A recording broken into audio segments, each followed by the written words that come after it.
Hi, everyone. This is Mrs. Robinson. Actually, I'm going to say that here. Hi, everyone. This is Mrs. Robinson. Today, we are going to be reading the first section of Beowulf together.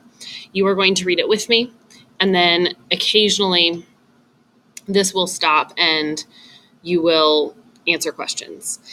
Go ahead and get out your notebook. And the real in life, Mrs. Robinson will tell you what number this should be under in your notebook for my class.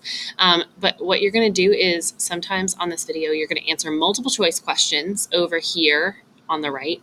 And sometimes you are going to see a short answer question pop up, which you will write in your notebook. And we will go over the short answer questions in class together. All right, you ready? Here we go. So this is the beginning of the story. The editor writes this part right here, which is italicized. So just FYI, this is not this section right here. This little section is not from the original. It goes like this. Grendel. Hrothgar, king of the Danes, has built a wonderful mead hall called Heorot, where his subjects congregate and make merry. As the selection opens, a fierce and powerful monster named Grendel prepares to invade the mead hall. A powerful monster living down in the darkness. So this is where the poem begins. A powerful monster living down in the darkness growled in pain, impatient as day after day the music rang loud in that hall, the harp's rejoicing call and the poet's clear songs, sung of the ancient beginnings of us all, recalling the Almighty, making the earth, shaping these beautiful plains marked off by the oceans, then proudly setting the sun and the moon to glow across the land and light it. The corners of the earth were made lovely with trees and leaves, and made quick with life, with each of the nations who now move on its face. And then, as now, warriors sang of their pleasure. So Hrothgar's men lived happy in his hall till the monster stirred, that demon, that fiend Grendel who haunted the moors, the wild marshes, and made his home in a hell, not hell, but earth. He was spawned in that slime, conceived by a pair of those monsters born of Cain, murderous creatures banished by God, punished forever for the crime of Abel's death. The Almighty drove these demons out, and their exile was bitter. Shut away from men, they split into 1,000 forms of evil. Spirits and fiends, goblins, monsters, giants, a brood forever opposing the Lord's will, and again defeated. Then, when the darkness had dropped, Grendel went up to Heorot, wondering what the warriors would do in that hall when their drinking was done. He found them sprawled in sleep, suspecting nothing, their dreams undisturbed. The monster's thoughts were as quick as his greed or his claws. He slipped through the door and there in the silence snatched up 30 men, smashing them unknowing in their beds, and ran out with their bodies. The blood dripping behind him back to his lair, delighted with his night's slaughter. At daybreak, with the sun's first light, they saw how well he had worked, and in that gray morning broke their long feast with tears and laments for the dead. Hrothgar, their lord, sat joyless in Heorot, a mighty prince mourning the fate of his lost friends and companions, knowing by his tracks that some demon had torn his followers apart. He wept, fearing the beginning might not be the end. And that night Grendel came again, so set on murder that no crime could ever be enough. No savage assault quench his lust for evil.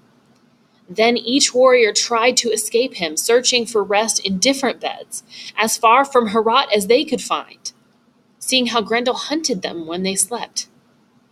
Distance was safety. The only survivors were those who fled him. Hate had triumphed. So Grendel ruled, fought with the righteous, one against many, and won. So Heorot stood empty and stayed deserted for years. 12 winters of grief for Hrothgar, king of the Danes, sorrow heaped at his door by hell-forged hands. His misery leaped the seas, was told and sung in all men's ears, how Grendel's hatred began, how the monster relished his savage war on the war on the Danes, keeping the bloody feud alive, seeking no peace, offering no truce, accepting no settlement, no price in gold or land, and paying the living for one crime only with another. No one waited for reparation from his plundering claws. That shadow of death hunted in the darkness Stoth Hrothgar's warriors, old and young, lying in waiting, hidden in mist, invisibly following them from the edge of the marsh, always there, unseen. So mankind's enemy continued his crimes, killing as often as he could, coming alone, bloodthirsty and horrible. Though he lived in Herat when the night hid him, he never dared to touch the King Hrothgar's glorious throne, protected by God, God whose love Grendel could not know. But Hrothgar's heart was bent. The best and most noble of his council debated remedies, sat in secret sessions talking of terror, and wondering what the bravest of warriors could do. And sometimes they sacrificed to the old stone gods, made heathen vows, hoping for hell's support, the devil's guidance in driving their affliction off. That was their way, and the heathen's only hope, hell, always in their hearts, knowing neither God nor his passing as he walks through our world, the Lord of heaven and earth. Their ears could not hear his praise nor know his glory.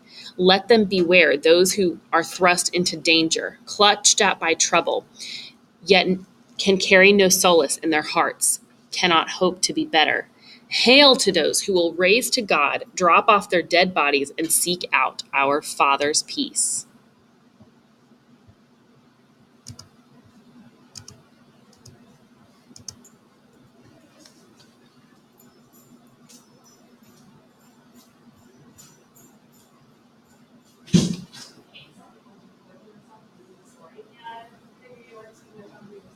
Yeah. Did I tell you my idea? So this is what I'm going to do in the next class. I'm going to take stories, or I'm going to take sections of the story, and I'm going to record each section, and we're recording reading it with the text. And then multiple choice and short answer questions will pop up. So I'll be like, inline blah, blah, what does that mean? And you have multiple choice. Or if it's short answer, you'll run it. And so people can read at their own pace. And if you want to read it with somebody else, you can share it. I'm going to record each section and put them on Classroom so you can catch up with you. So you can watch the videos that I'm making. All right, yes. So you'll be able to catch up on your Chromebook. You have internet at home? Yeah. So you can catch up and watch them and listen to them and stuff like that. All right, bye. Thank you.